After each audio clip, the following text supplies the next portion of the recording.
What is happening, baby? Welcome back to the Huddle Chat Sports Network's very own Fantasy Football Huddle, presented by Danklyfe brand and Big Ola's Heavy Equipment Repair out on the Big Island in Hawaii. Shouts out to Big Ola, and never forget it's presented by yours truly, Dallas Clark, the host as always here on the Huddle Chat Sports Network. Today, I'm going to be discussing some of the biggest lessons that I took away from week one in football and fantasy football as it relates to it, and some of the things that we're going to be talking about going into these next couple of weeks, and really going into setting your lineups this week. I got the startums and situms coming out tomorrow. I got the continuation of the rookie playbook coming out tomorrow evening as well. So never forget, we always here for you guys. So make sure you smash that like button because it helps so much more than you understand. And hit that subscriptions bar as well as that notifications bell so you always know when things are coming out here on the Huddle Chat Sports Network. And make sure to check us out over on Spotify for more convenient listen to audio only versions of the Huddle Chat Sports Network.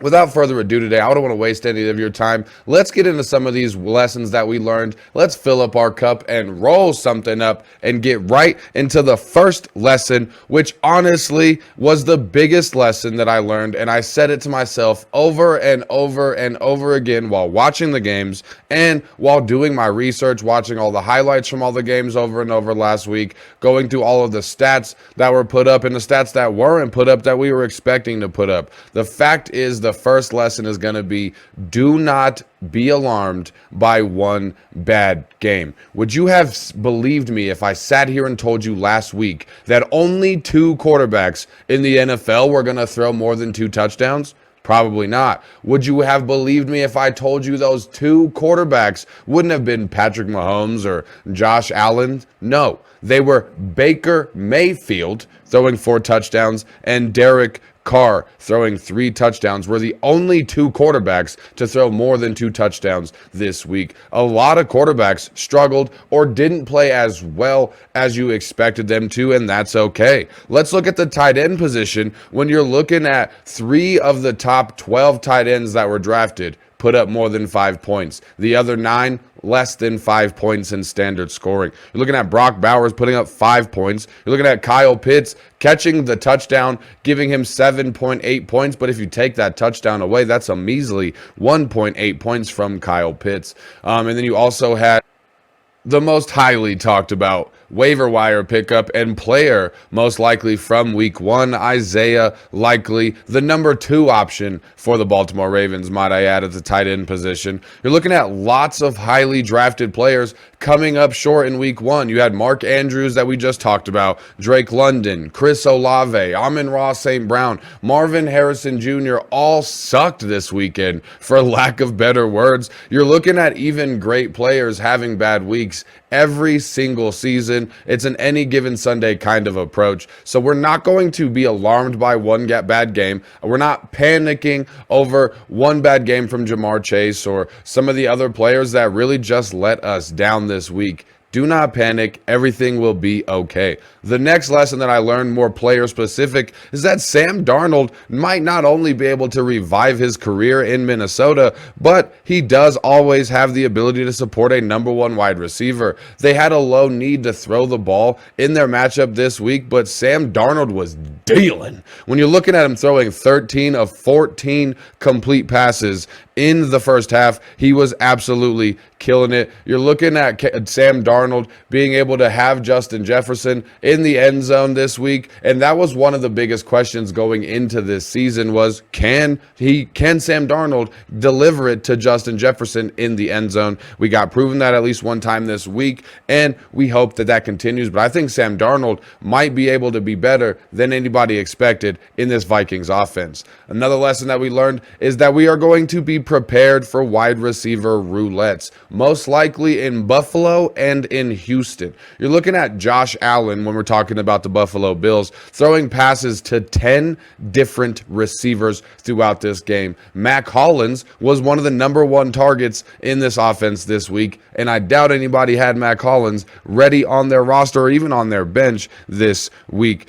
When we talk about the Houston Texans, you're looking at Nico Collins, Stephon Diggs, Tank Dell, all being highly touted wide receivers. You also have Dalton Schultz Schultz and Joe Mixon. There's a lot of mouths to feed. This week, Tank Dell and Dalton Schultz fell short in the lineup, and Stephon Diggs and Nico Collins went amazing. I think this team is going to be very similar to the Buffalo Bills from last year, where you're looking at Stephon Diggs and Gabe Davis, and both of them have the ability to go off, but you're looking at one wide receiver going to obviously be the alpha, and that's going to be hard to pick from week to week, and one wide receiver is going to be that third option, that Tank Dell of this week that only received 42 yards on those 3 receptions this week, and you're going to be a little disappointed, so you're going to have to be prepared for those wide receiver roulettes in Houston and in Buffalo.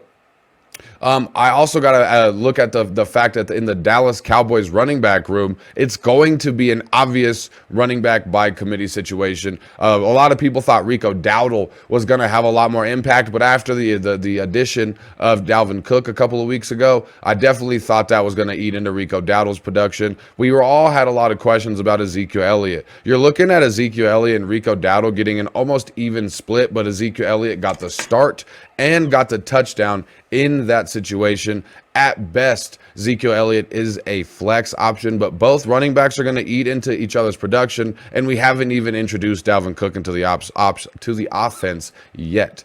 Also, we have to see that Ramondre Stevenson season is back on in full effect, like I was telling you guys that it was going to be. Now that Ezekiel Elliott is out of town, now that he has no competition for targets, Ramondre Stevenson had 80% of the snaps, 25 carries, 125 yards, and a touchdown this week. Are you also looking at him having the second most attempts amongst running backs in week 1? So Ramondre Stevenson, as long as he's getting the volume that he's receiving, no matter how good this Patriots offense is going to be or the matchup they have, Ramondre Stevenson's season is in full effect. Before we get into the last 2 rules that we learned, make sure you smash that like button and hit that subscriptions bar as well as that notifications bell if you have not yet, and drop below in the comments what your biggest lesson has been learned so far in week 1 from fantasy football and from NFL football action.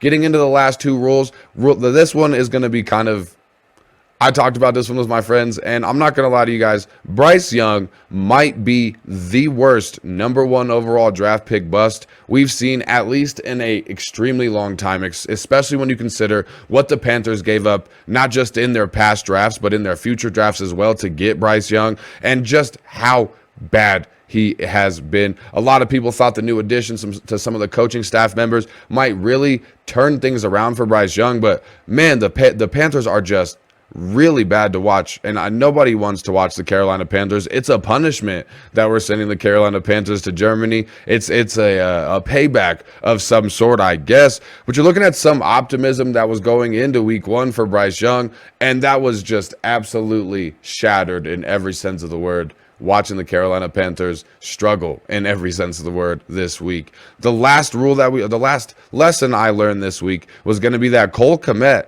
is not the tight end you need to be taking from the Chicago Bears offense.